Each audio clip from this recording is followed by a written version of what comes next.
Hi guys, I thought it'd be fun to record myself reading chapter 1 and just getting a little hello to you guys. So I'll be ready to start that in a couple minutes.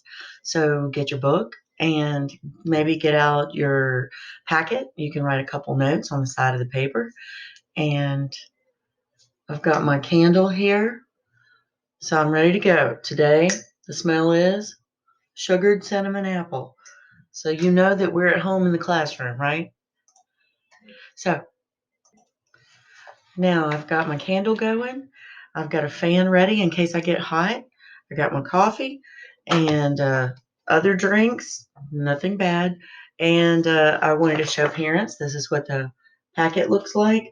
I was concerned about coronavirus, so I sent home tips with the packet on the front. And here we go. The beginning of this story is a frame story, so you can tell that it's a narrator who's looking back, and I want you to see if you can spot it in the first 2 paragraphs. Chapter 1. When he was nearly 13, my brother Jim got his arm badly broken at the elbow. When it healed, and Jim's fears of never being able to play football were assuaged, he was seldom self-conscious about his injury. You have one clue in the first sentence. My brother Jim. That's one. You have a second clue in that first sentence. When he was nearly 13. So you can tell that we're looking back. And you can tell it's first person. Now we're going to go start the third sentence. His left arm was somewhat shorter than his right. When he stood or walked, the back of his hand was at right angles to his body, his thumb parallel to his thigh. He couldn't have cared less so long as he could pass and punt. So what is it that Jim is really excited about? Football. When enough years had gone by to enable us to look back on them, here you go, now you know it's a narrator, outside of the time scale of the story, looking back on something that happened in childhood. We sometimes discuss the events leading to his accident. Here we get to the crux of the novel.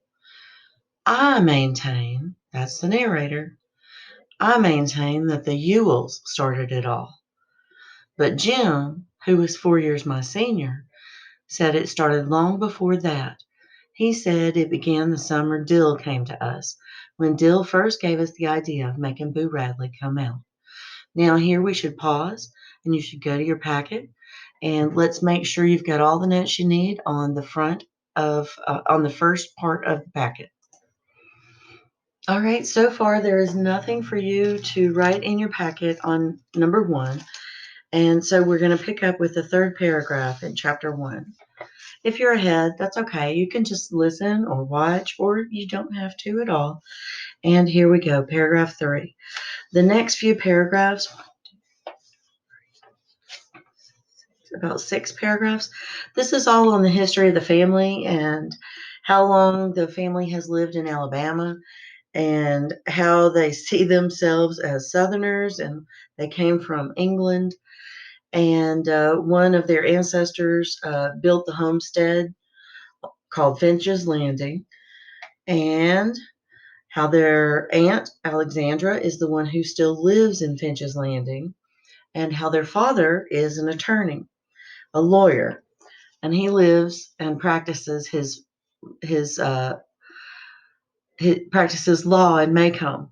That's the hometown. His office is in Macomb on the town square, and they give you a little bit of a picture about the people of Macomb and how in the first few years of his practice, when he became a full attorney, most of the money he made went to help put his brother through medical school. Okay, so that's the next few paragraphs. And here I'm going to read them to you. I said, now you got to figure out who I is.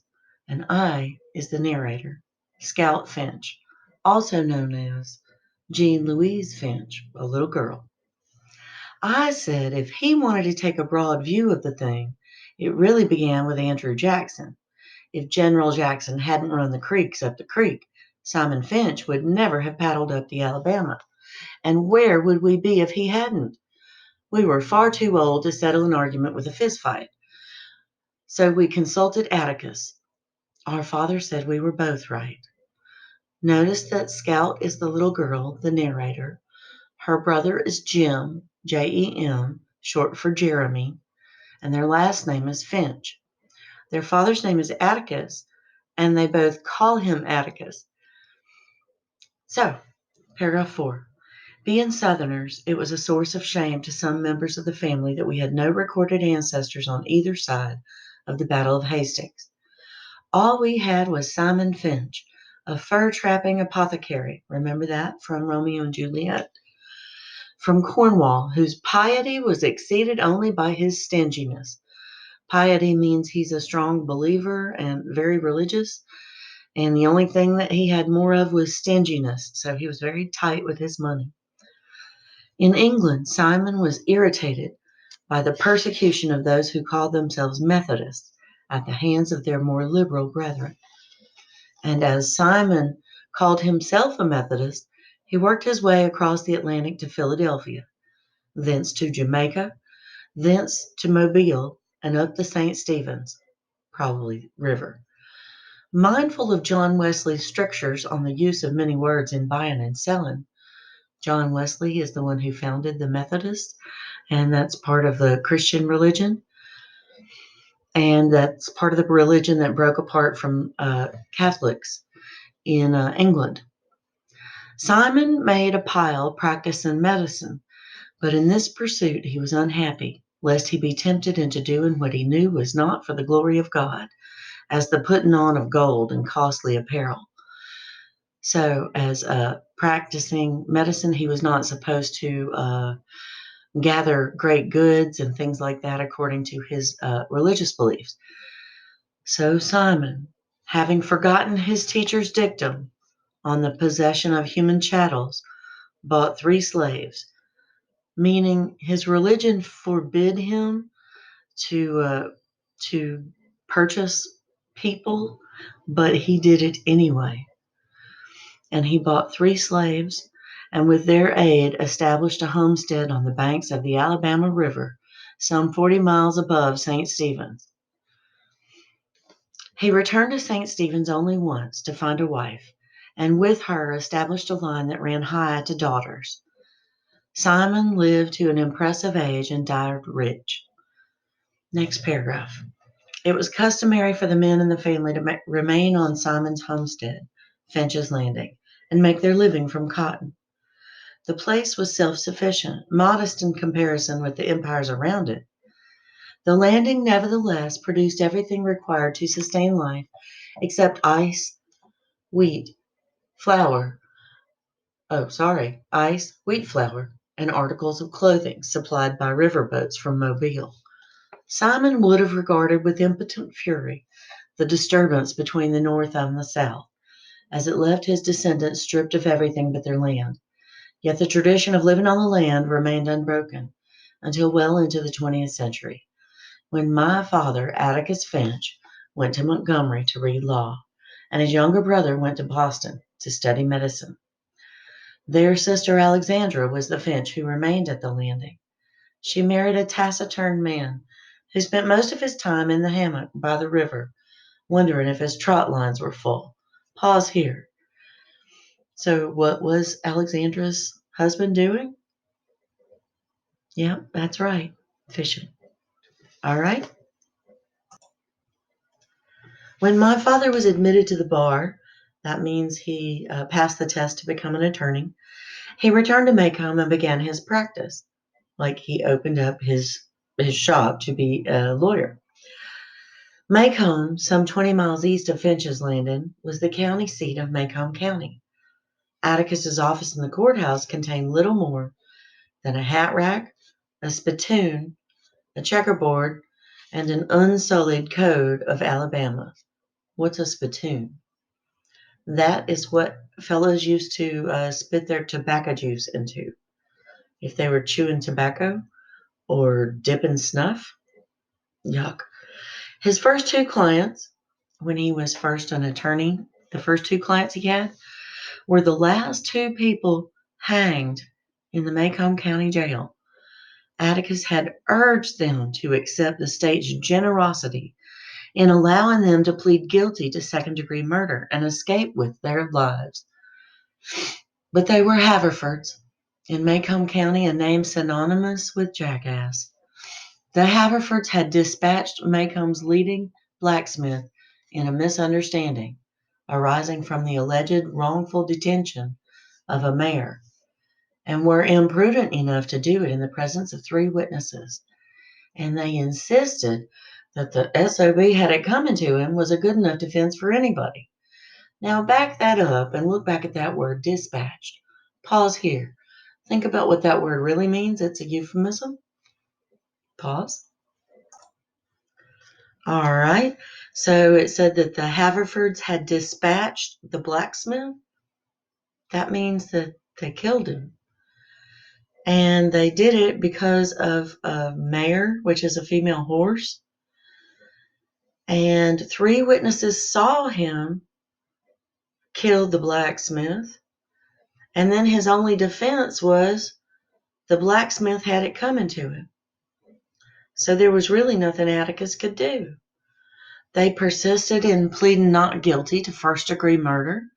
So there was nothing much Atticus could do for his clients except be present at their departure. And what's that a euphemism for?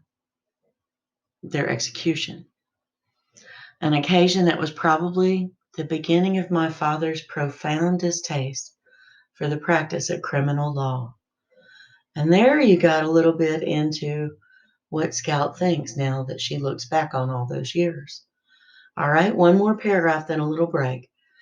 During this first 5 years in Macomb, Atticus practiced economy more than anything.